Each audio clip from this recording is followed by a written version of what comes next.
ये आपको वो समझ लीजिए।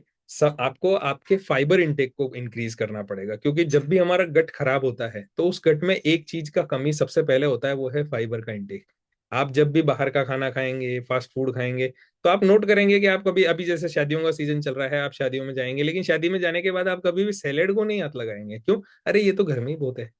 और अगर गलती से हाथ लगा लिया तो आपके साथ जो गया था वो बोलेगा, अरे घास फूस तो घर पे ही खा लेते, है ना? ऐसा बोलते हैं ना।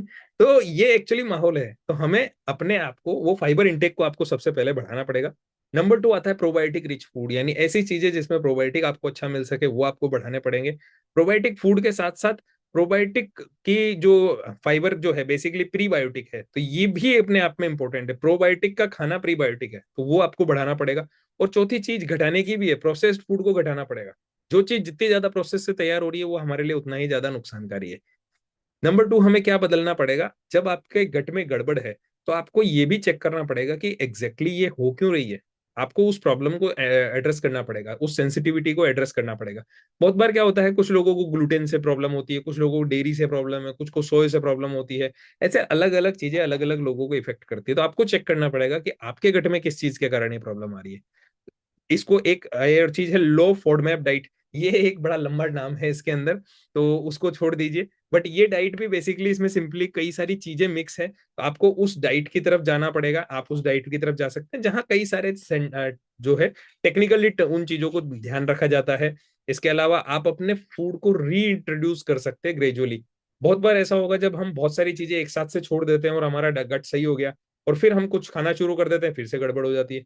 लेकिन हम क्या करते हैं, हम वो सारी चीजें जो हमने छोड़ी थी उनमें से बहुत सारी चीजों को एक साथ शुरू कर देते हैं। तो आपको एक एक करके उनको ग्रेजुअली एड ऑन करना होगा, जिससे कि आपकी बॉडी उसको वापस में हैबिट में ले सके, और आपको भी समझ आए कि कौन सी चीज एग्जैक्टली प्रॉब्लम कर रही थी। नंबर थ्री आता है स्ट्रेस। जैसे पेट खराब होता है तो दिमाग खराब होता है, वैसे ही दिमाग खराब होता है तो पेट भी खराब होता है। अगर आपके दिमाग को स्ट्रेस है तो डेफिनेटली आपका डाइजेशन गड़बड़ होने वाला है, आपका गट गड़बड़ होने वाला है, क्योंकि ये इंटरकनेक्टेड है। तो आपको गट की प्रैक्टिस को संभालना पड़ेगा। जैसे आज मॉर्निंग सेशन में योगा हुआ था बहुत बेहतरीन सा, वैसे आपको इन सब चीजों को ध्यान रखना पड़ेगा। माइंड बॉडी प्रैक्टिस को ध्यान रखना पड़ेगा, साथ साथ में अच्छी नींद की जरूरत है, उसको भी आप कवर करें। प्रोबायोटिक और हेल्दी गट बैक्टीरियाज को सप्लीमेंट करना भी जरूरी हो जाता है ऐसी सिचुएशन पे, तो आप उनको भी एड ऑन कर सकते हैं। कुछ चीजें और है जो हमें करनी होती है, वो है जब आपके इन सब चीजों के बावजूद भी आपकी प्रॉब्लम सोल्व नहीं हो रही, तो आपको डॉक्टर्स को कंसल्ट करने की जरूरत है। माइट भी आप किसी मेडिकल कंडीशन पे हो, आईबीएस, सीलिएक डिजीज, ऐसी कई सारी चीजें आजकल चल रही है जो कि हमारे गट के उस एक्सट्रीम कंडीशन को दिखा रही होती है, जो हमें नहीं पता लगता। उसमें कुछ टेस्ट्स होते हैं, फिर उन सारी चीजों का ट्रीटमेंट होता है। एसिड रिफ्लक्स एक अपने आप में प्रॉब्लम है, जिसमें बहुत सारे लोगों को खट्टी डकारें आती है। तो ये सब चीजें आप उसमें से ट्रेस आउट कर सकते हैं।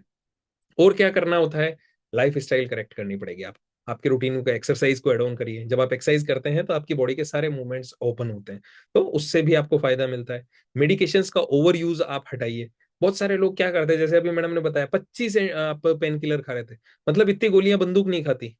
तो लेकिन क्यों? बहुत सारी प्रॉब्लम्स को हम लोग मेडिसिन में सॉल्व करने की कोशिश करते हैं, है ना? तो आपको वो बचना होगा, आपको समझना होगा कि इतनी टेबलेट्स, इतनी मेडिसिन आपको कोई बेनिफिट नहीं करती है। इवन बहुत सारी मेडिसिन अपने साथ में कई सारी प्रॉब्लम लेके आती है, जिसको बोलते हैं अंडरलाइंग प्रॉब्लम, जो अगला पार्ट है इसका, है ना? ये जब आप बहुत सारी अलग अलग मेडिसिन खा रहे होते हैं तो एक मेडिसिन दूसरे मेडिसिन के लिए रिएक्शन क्रिएट क्रिएट कर देती है। आपकी किसी एक मेडिसिन के कारण किसी नॉर्मल कंडीशन को दूसरा इफेक्ट मिल जाता है। तो वो सब चीजें मिलके हमारे लिए बहुत सारी प्रॉब्लम बन जाती है।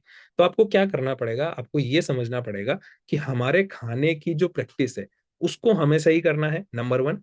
नंबर टू, हमारी बॉडी की प्रॉब्लम को ट्रेस आउट करने की कोशिश करिए। एग्जैक्टली प्रॉब्लम है क्यों, शुरू क्यों से हो रही है। जब आप उसको सही जड़ को पकड़ लेंगे तो आप उसका प्रॉपर सॉल्यूशन कर सकते हैं। सो आई होप आप अपने गट के लिए कुछ और केयरफुल हो जाएंगे आपसे, और डेफिनेटली आने वाले सेशंस में आप और बेटर चीजें इसमें सीखने वाले हैं। So thank you so much. अभी तक के लिए वापस से चलते हैं।